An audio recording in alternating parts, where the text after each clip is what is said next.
Welcome to Style Soul Storytelling Series. It's a space where Black women's voices are heard and celebrated through storytelling, style, and collective sisterhood. So Faye here is a mom and a wellness practitioner, and she believes in the power of spirit to guide and enrich our lives.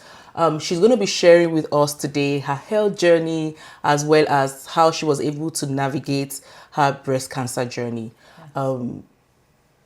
We're not going to take too much of your time, Faye, but before we dive deep into all of the questions, who are you? Who is Faye beyond being a mom, beyond being a sister, beyond your work that you do? I believe a person who loves life. I love to travel. I enjoy experiences and my family and friends, and just being out there and enjoying life. I like to garden, so I grow a lot of my own herbs and vegetables, and I make my own medicines out of it. I just, creative. Like, I like to do crafts and just enjoy my life. Can you share your health experience or what health experience actually helped to shape your perspective on overall wellness and self-care as a Black woman? I believe, finding out last year that I had breast cancer and going through this journey has taught me to take care of myself. As Black women, I think we're always doing, we're always going, and I don't think a lot of us take time for ourselves. And that's the most important, because when your health is gone, That's it. that's it. There's nothing else matters. So taking care of ourselves. Absolutely, I hear you, and I couldn't agree more. What was that moment that really made you to realize that navigating the healthcare system as a Black woman is different? Do you think it's different? It is different because, especially for breast cancer, Black women have a higher mortality rate, but we don't have it as often as white women. So most of the stats they have are based off of white women. So when you're out there and the doctors are telling you and everything, it's based off the stats that they have. I was fortunate enough to be a part of the Olive Branch of Hope, which was other Black women who have cancer or supporting each other. Right. So you can get the perspective in a different way from other Black women, because our bodies are different and we go through it differently. Absolutely. And that kind of takes us to the next question. We all know that there are disparities in accessing healthcare in Canada as well as challenges. So we know that Black women have a lower incidence of some certain diseases such as cancer. But then when we think about the mortality rate, it is higher for Black women. What do you Exactly. think the statistics mean, or what does it mean to you as a person? For me, I think it's important for us to have our own voices heard. Obviously, like I said, it's based off of other people instead of us. We need to actually continue to do our own self-care. Right. Be advocates for our own health. Right. I've been having mammograms since 2017. And it's actually the year in between that I ended up getting breast cancer. So I actually found it on my own through Right. Spirit led me to go like this, and I was like, what is that lump? And then I found out that I ended up having two tumors in my breast, and they were different cancers. That's really important to take our, check-ins and our tests very seriously. If you had not been going in, you probably not have known. And so it takes us to the next question as well. So when we think about barriers in terms of systemic, cultural, financial, have you faced any while accessing care, and what specific challenge? That I have. Unfortunately, when I got my diagnosis over the phone, which that I found was really upsetting. My doctor was away, and there was a doctor who was taking over for her, and she just came and told me on the phone, she didn't ask me if I was okay or I was standing or sitting. I mean, they call you in if you have blood tests to tell you your results. Exactly. She just didn't think it On was the important phone. Oh enough. my She just told me on the goodness. phone, and it was, thank God I was home and I wasn't alone, because Exactly. I Or just maybe you broke were out crying. driving.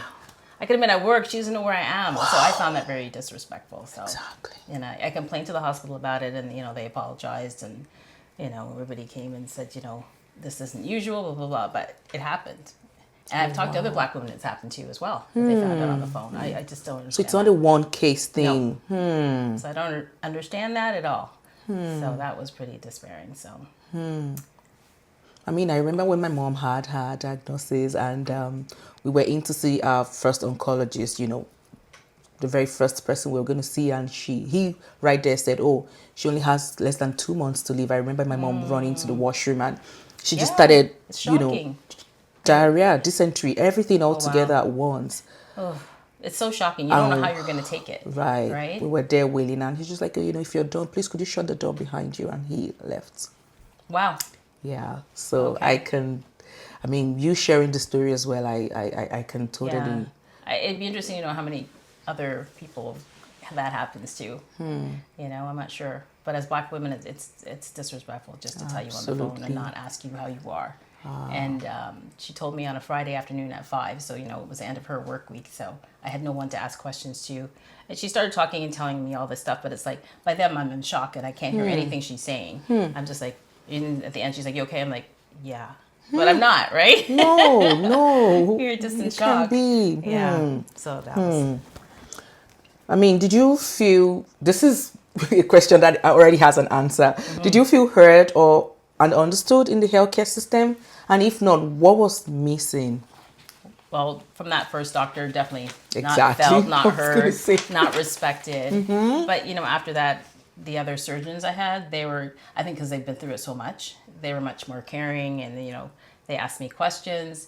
But I did make my voice heard because when the first chemo I had was very difficult for me and I couldn't even move. I was like out of it. They said, you should be okay. And I was like, I was not okay. So the next time I went and I told them, that was too strong. Yeah, it I don't know didn't what you work for gave me. me. It was too much for me. So I advocated for myself and then he put the dose down for the next one. Yeah, the power of advocacy. Yeah. So you need that. You need to speak up and let your voice be heard because, you know, going on like that would have been too much for me, even though that's their protocol, what they usually do, but it wasn't good for me. It was too much.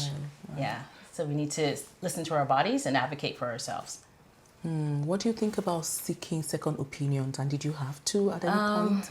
I had cousins who had second opinions and they said you could, you know, but time is also of the essence with cancer because it's growing. So you have to think about it. I didn't go and get a second opinion. I had 3 different doctors that I was working with. So, and they were good. My oncologist was great. Absolutely.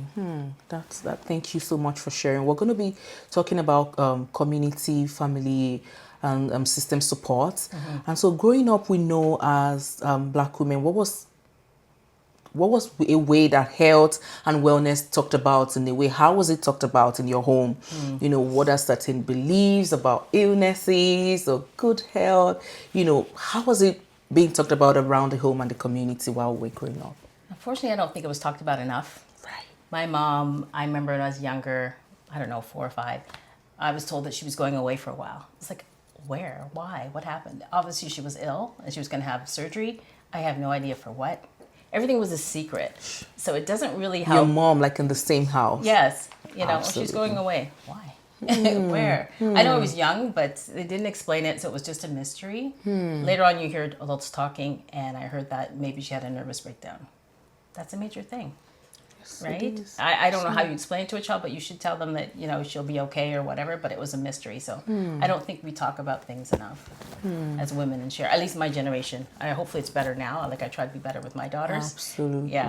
Things are kind of different between, you know, the generations of our parents and then Yes. what we kind of have now. We're Yeah. more open and accepting, and we're, you know, be vulnerable with our kids and our Yes. even some of our friends. But then we still have.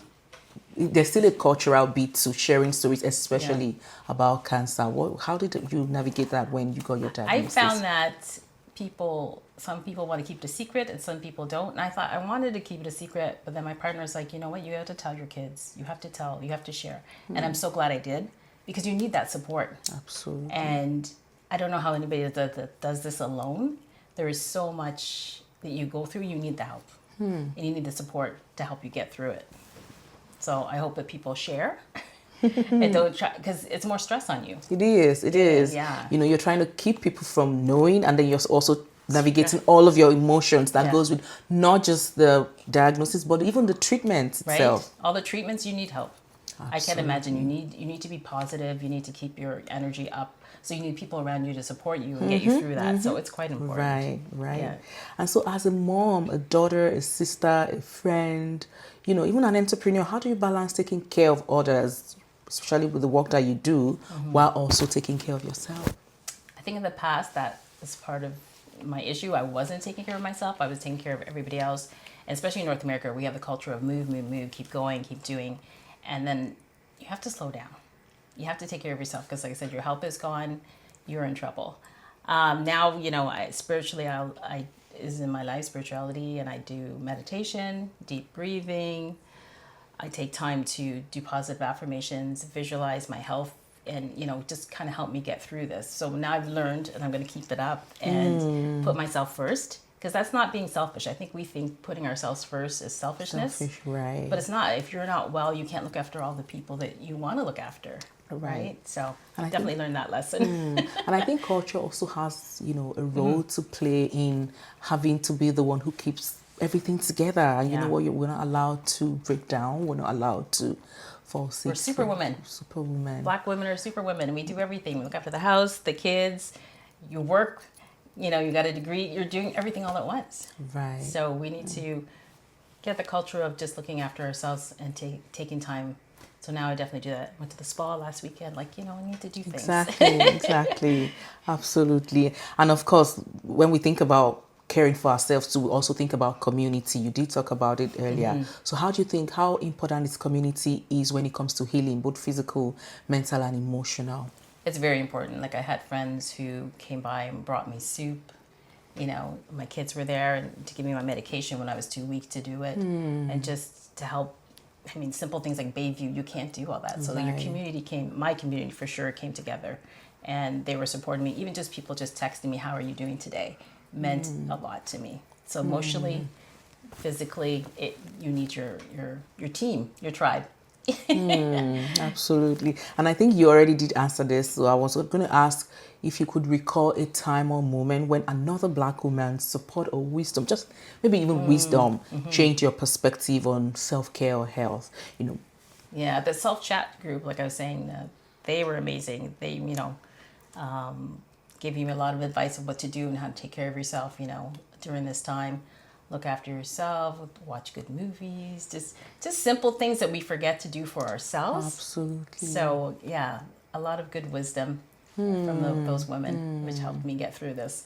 And sometimes just coming in, checking in to say, I'm just going to sit with you today. Yes. What do you have to do? Or maybe we just sit still and just talk about the good times. Yeah, right? have people come over and just make you laugh. Exactly. Sisterhood, definitely.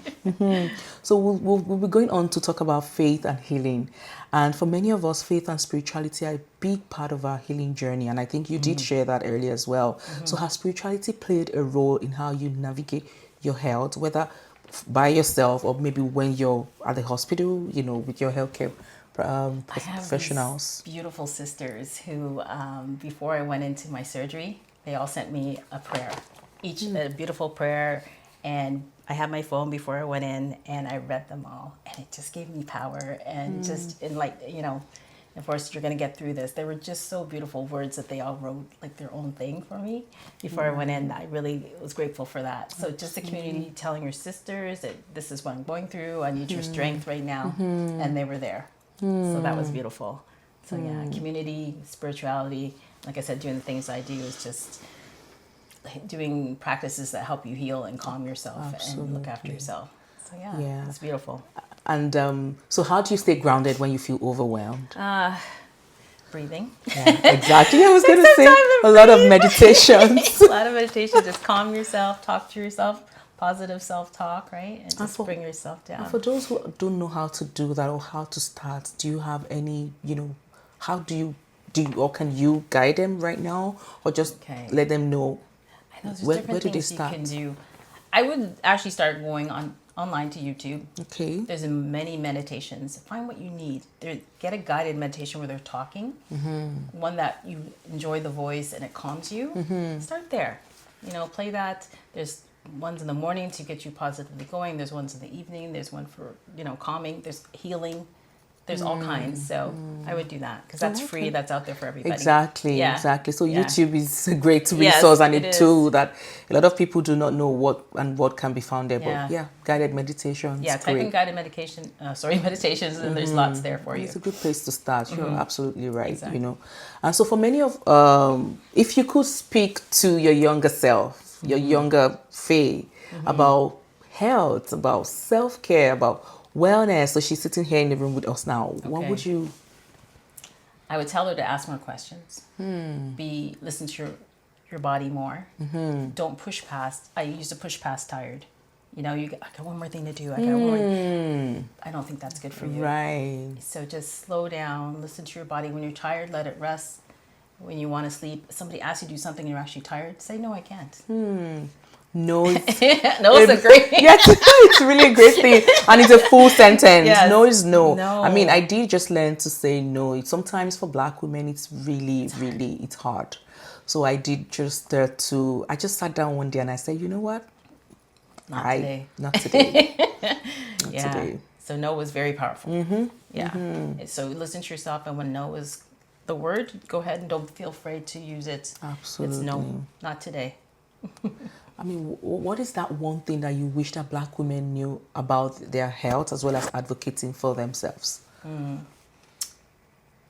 Again, listening to your body, advocating for yourself is very important, and just getting those checkups and treating yourself to, you know, different practices like going to the spa, getting a massage. Like, I don't know if that's in our culture very much. You know, go. It's really hard. It's like this big treat, but it's not really. It's for you, and you need it, especially for the stress that we live through in this North America. We're on the go all the time. So yeah, just take time for yourself. It's okay. It's okay. Give ourselves permission. I know. Give ourselves Honestly. permission to receive that. To receive love, to Yes. receive, you know, that peace and that quietness That and, you rest. know, rest. Yes. I say it's our birthright. Sometimes people It think, is. oh, if I work so hard, then I deserve rest. So sometimes it's not, it's You just don't like have you to said. work hard. You Exactly. know, there's no medal for being busy. There's no medal. No, that there you were isn't. busiest person. Like, you know, people, oh, I'm busy. What are you busy doing? Sometimes I think we just think that that's what we're supposed to say, and we get ourselves, but you got to think of the quality of what you're doing. Is that important? Do I really need to do this? Maybe I need to rest. It's also in the culture of, like you said, the new liberal culture of, you know, work. I know. Work. I know, it's not good. Sometimes we just, honestly, especially within the immigrant community, people just like, oh, you know, I'm catching up really late because I came here and I'm starting late, so I need to really, Yeah.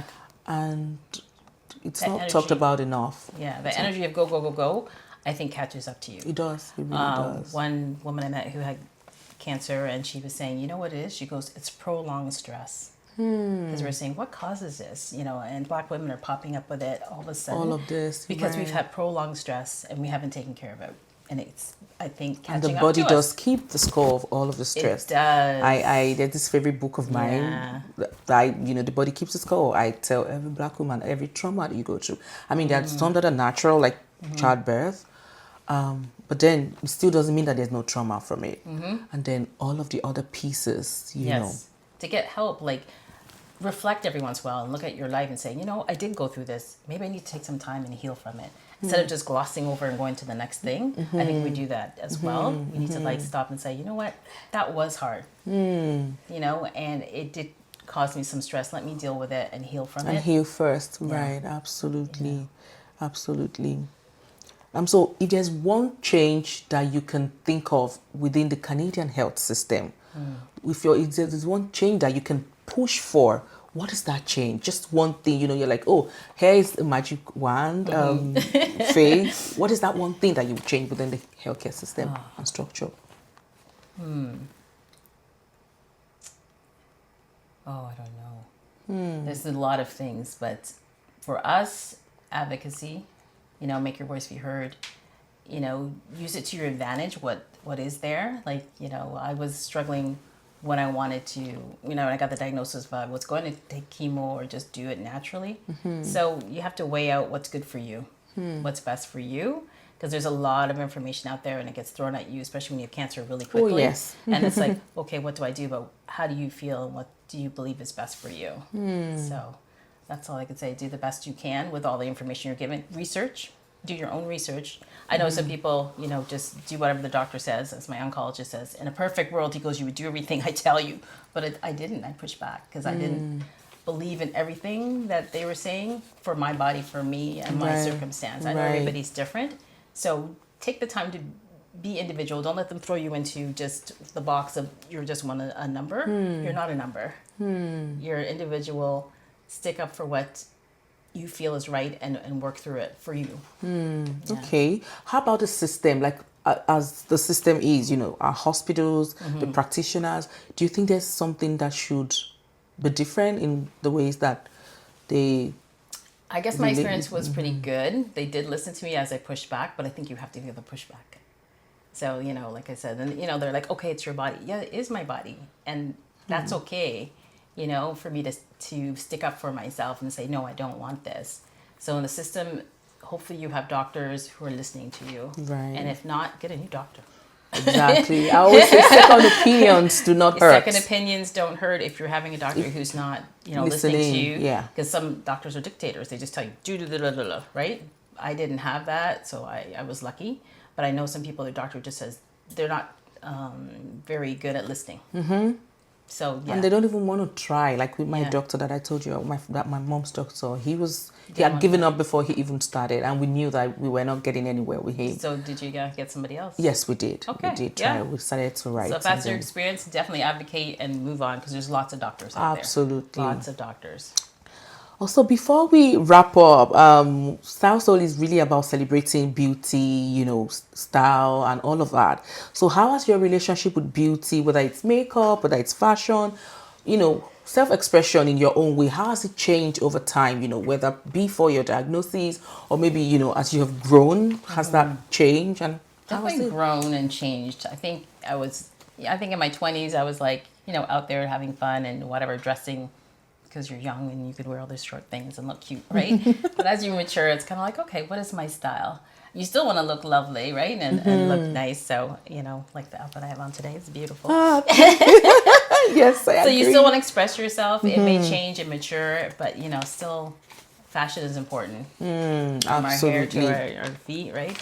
Especially as Black women, we're the trendsetters. Yes, we right? are. Absolutely. We're the trendsetters. So I was going to go ahead to say, what's that one? I'm sure you have a beauty routine, or it could be a routine. It could be, whatever thing that you do that makes you feel powerful.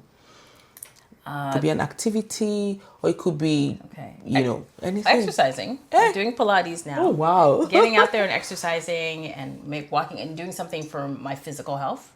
That's outside beauty, inside beauty. Exactly. Right? Inside, out. Right. And then a good skincare system to, keep my skin looking young and fresh. So, right.